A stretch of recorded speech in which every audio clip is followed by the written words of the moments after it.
Chers amis, bonjour. J'ai réussi à trouver un petit coin un petit peu ombragé parce que, comme j'ai plus d'arbres, je suis assez en colère ce soir parce que je viens de voir une vidéo, une nouvelle vidéo au sujet de David Laroche. Et ce mec-là est quelqu'un de profondément malhonnête. Bon, alors que je vous explique. Lors d'une conversation avec un psy qui s'était occupé de moi il y a quelques années à l'hôpital psychiatrique, je lui avais parlé justement du phénomène coach et ils m'ont clairement fait comprendre qu'ils souhaitaient que je m'en occupe. Voilà, donc je vais le faire. J'ai déjà commencé, hein, bien sûr, parce qu'en fait, ce que je fais sur mon forum, je donne plein de conseils à des personnes, à tout un tas de gens sur plein de sujets, et c'est toujours mon expérience personnelle qui sert de... C'est bien là, d'une certaine façon, c'est un peu là le drame, parce que c'est pour ça que je sers de cobaye, quoi. Donc évidemment, quel que soit le domaine, que ce soit en tant que victime de pédophilie quand j'étais enfant, que ce soit dans le cadre du divorce, que ce soit dans le cadre d'un remariage, que ce soit dans le cadre d'adoption, que ce soit dans le cadre je sers toujours de cobaye, donc c'est assez, c'est d'une efficacité assez redoutable, c'est vrai, mais d'un autre côté, pour moi, c'est assez problématique, quoi. Bon, toujours est-il que aujourd'hui, il se passe la chose suivante, c'est que avec les difficultés économiques que l'on a ici en France, il y a le seul véritable gros problème qu'il y a aujourd'hui au sujet de l'économie, c'est le chômage. Bon, aujourd'hui, justement, le président de la République et à l'Élysée se sont réunis en grande assemblée pour travailler particulièrement sur le sujet. Et bon, ça, moi, ça ne me, comment dire, je n'irai pas jusqu'à dire que ça ne me concerne pas, mais ça n'est pas sous cet angle-là que ça me concerne le plus. Moi, je suis soucieuse surtout des entrepreneurs, par exemple, qui ferment boutique pour trouver des astuces pour qu'ils ne pètent pas les plombs. Je suis soucieuse des répercussions sur les familles. Je suis soucieuse de la situation dans laquelle se trouvent les personnes qui se trouvent licenciées parce que la boîte a fermé. Je suis soucieuse du chômeur qui a une mauvaise image de lui et qui se retrouve à devoir pointer à Pôle emploi et puis qui se décourage. Voilà, moi, l'angle sous lequel je suis bien plus attendu qu'ailleurs. Alors, je tiens juste à préciser que ce midi, au journal télévisé, il y a eu justement une mise au point de fait, parce qu'il y a certaines associations qui aident les chômeurs. Alors, je vais vous expliquer, parce que le problème aujourd'hui est le suivant. Loin de moi le fait de vouloir dénigrer la valeur travail.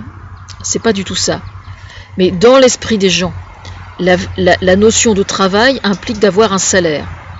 Or, il se trouve que dans une société, dans la société française, puisque c'est quand même celle que je connais la mieux, il y a énormément de gens qui travaillent qui ne sont pas rémunérés.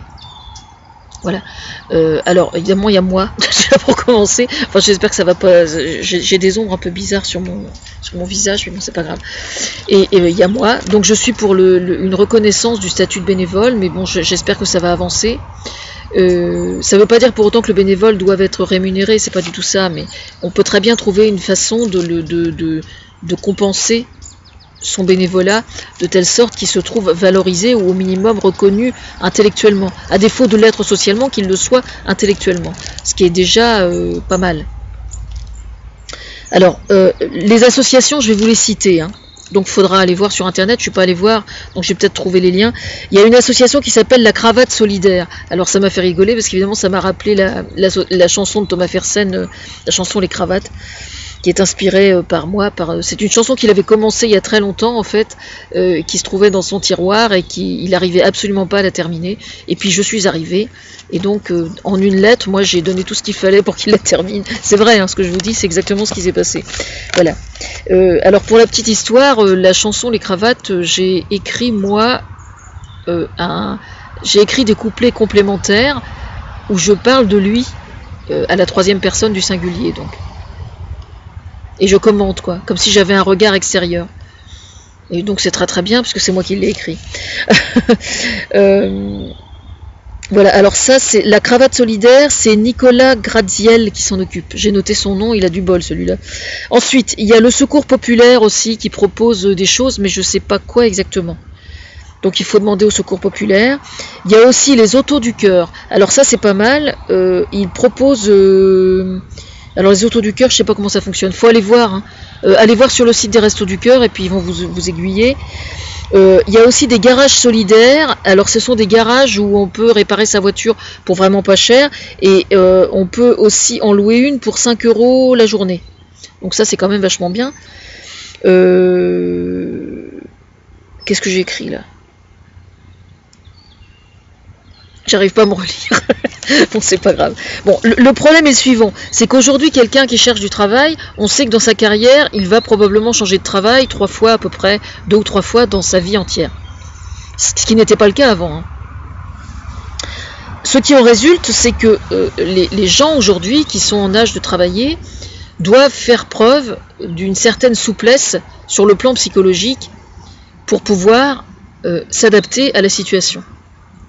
C'est Thomas Fersen qui a dit ça il n'y a pas longtemps dans une interview, il avait parfaitement raison, et il disait que la plus grande qualité qu'il fallait aujourd'hui, c'était la capacité de s'adapter. Et il a parfaitement raison, cet homme-là. Mais c'est vrai, il a raison, c'est une parfaite synthèse. Malheureusement, ce qui se passe, c'est que quand vous êtes au chômage, notamment par les générations plus âgées que nous, on est perçu comme des feignants, souvent quand même, quoi, malheureusement, il faut quand même le reconnaître. Alors évidemment, il y en a qui ont l'intelligence quand même de réaliser que c'est pas simple, etc. Mais quand même, il y a beaucoup de gens qui ont du mal à comprendre que quand on est au chômage, on fait pas exprès, quoi. Je veux dire. Alors, comment réagir pour être au mieux de sa forme? Alors là où je suis très en colère en fait après ce monsieur là, après David Laroche, c'est parce que justement il parle de confiance en soi, etc. comme si c'était quelque chose qui soit lié uniquement à l'apparence. Et ça, je trouve ça extrêmement grave. Je trouve ça extrêmement grave parce que là j'ai vu une de ses vidéos tout à l'heure, malheureusement j'ai pas réussi à foutre le grappin dessus. C'est dommage, mais alors il parlait de l'importance du sourire. Ah bah oui, c'est sûr, c'est important de sourire. C'est important de sourire. Enfin, ce qui importe, ça n'est pas de sourire uniquement au moment de l'entretien. Ce qui importe, c'est d'avoir une image de soi suffisamment valorisante pour que le sourire il soit sincère. Mais ça, il en parle absolument pas. C'est-à-dire que lui, il donne des soi-disant ficelles qui n'en sont absolument pas parce que tout est basé uniquement sur le bluff. Donc c'est complètement con, quoi. C'est pour ça que c'est malhonnête. Voilà. Qu'est-ce que je voulais dire d'autre? Oui, alors, quand on est au chômage, je pense qu'il y a plusieurs ruses à connaître pour avoir plus de chance.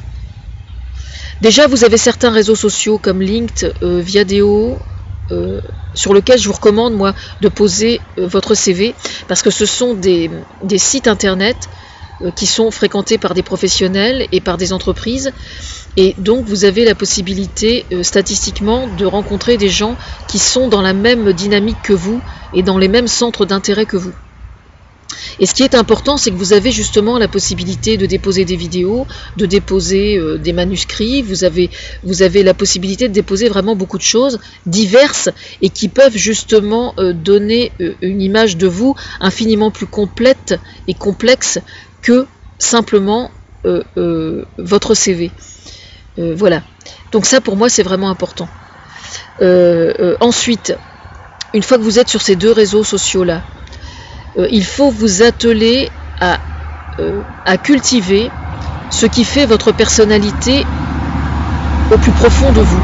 C'est-à-dire ce que vous avez toujours aimé, en dehors, même si vous n'espérez pas nécessairement trouver un travail dans cette branche-là. Mais si jamais c'est quelque chose que vous aimez vraiment, quel que soit ça, même si c'est simplement en tant que hobby, c'est pas gênant. Le fait de parler de votre passion et de la développer et de poser ça sur un blog, sur votre CV, avec votre CV, à côté de votre CV, c'est quelque chose qui est extrêmement important parce que ça donne une image de vous beaucoup plus complète que simplement le CV strictement professionnel. Et ça, c'est extrêmement important. Voilà. Ensuite, il faut vous tenir au courant de l'actualité. C'est souhaitable. moi je vous recommande de vous abonner à la médiathèque la plus proche de chez vous et de continuer à vous cultiver et à vous tenir au courant. C'est extrêmement important de garder une activité, notamment intellectuelle. Alors il y a des gens qui vont vous dire il faut faire du sport, profitez que vous avez du temps pour faire du sport. Oui, c'est vrai, c'est un très bon moyen. Le problème c'est que le sport, il faut faire attention parce que si vous pratiquez du sport de façon trop intensive, il est possible que ça devienne une façon de cacher... comment dire, une façon de cacher votre mal-être et que ce soit un peu l'équivalent d'une drogue. Parce qu'aujourd'hui, c'est un phénomène qui se développe quand même, hein. Plus qu'avant encore. C'est vrai, quand on fait du sport, on fabrique de l'endorphine, et l'endorphine, par définition, c'est un peu comme du shoot, quoi, hein. Donc en fait, moi je connais des gens, ça m'est déjà arrivé, je connais plusieurs cas de mecs, justement, des hommes, 2 hommes justement, qui quand ils allaient mal, leur couple allait mal, ou l'autre était divorcé, alors il courait énormément, voilà, il courait énormément, alors parfait,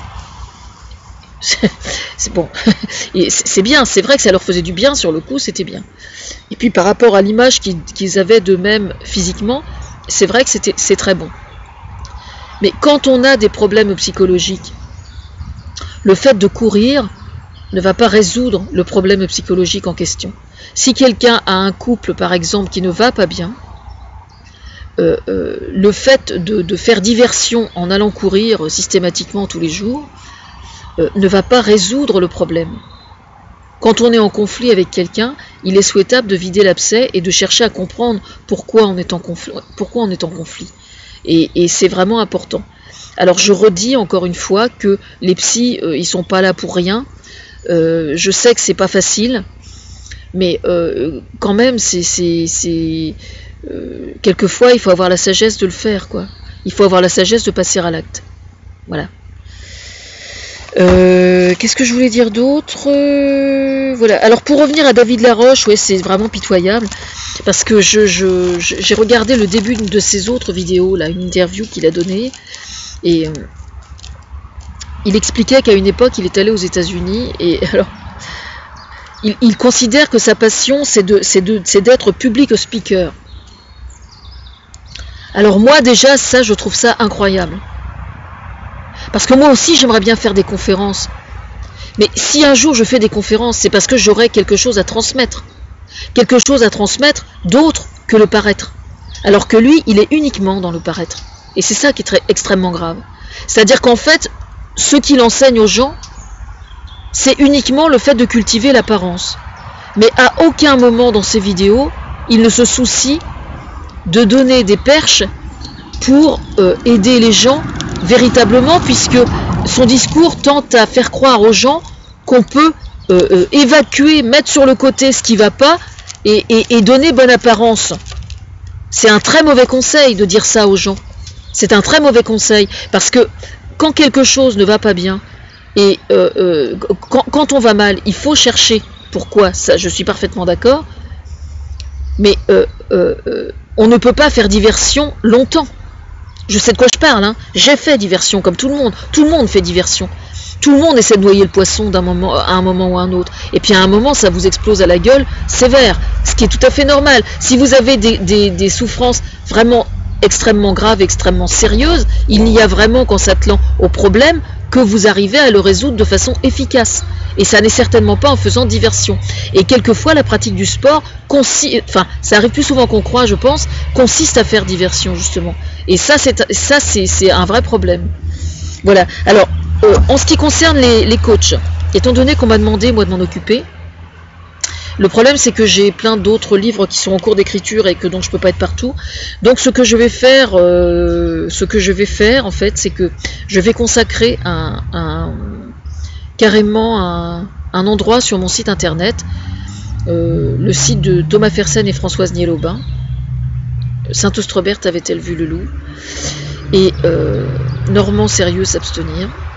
Et je vais répertorier, je vais moi aller voir les vidéos des coachs, et je mettrai carrément en rouge, je mettrai des commentaires sur leurs vidéos, et comme ça quelqu'un qui a envie d'avoir un bon coach, parce que Pour information, j'ai vu ce matin justement une autre coach qui fait du yoga, une Canadienne. Je crois qu'elle s'appelle Catherine Dubois, mais je suis pas sûre. Bon, j'ai complété un peu ce qu'elle a dit, c'est-à-dire qu'il y avait deux trucs qu'elle a dit qui prêtaient un petit peu à interprétation, mais de toute évidence, c'est quelqu'un d'extrêmement positif, d'extrêmement honnête et de particulièrement bien intentionné, et surtout de beaucoup plus subtil que David Laroche, et de pas du tout superficiel. Donc comme quoi il arrive que des coachs, moi la première, il arrive que des coachs bénévoles sur des vidéos disent des choses tout à fait pertinentes, autres que moi, je veux dire. Je veux dire par là que je ne suis pas moi la bonne coach et les autres c'est que de la merde, c'est pas du tout ça. La preuve, ce matin, celle que j'ai vue, elle était vraiment bien et elle a dit des choses tout à fait intéressantes. Elle parlait des relations toxiques, voilà. Et ce qu'elle disait était tout à fait bien, donc j'ai commenté dessous parce que il y avait deux petits détails justement des choses auxquelles elle n'avait pas pensé, je pense tout simplement. Mais ces vidéos sont très très bien. Donc elle s'appelle Catherine Dubois. Voilà. Alors oui, je pourrais aussi dans chacune des vidéos faire une vidéo sur ceux qui sont bien. C'est envisageable aussi. Pourquoi pas. Tout est envisageable. Mais c'est vrai que, en fait, ce qui se passe, c'est qu'il va falloir trouver un moyen d'encadrer le métier de coach. Et ça, c'est une certitude. C'est extrêmement important d'encadrer le métier de coach parce que derrière le métier de coach, il y a énormément de gens malhonnêtes, dans un premier temps, et il y a surtout le problème des dérives sectaires. Voilà pourquoi il est important que je m'y colle.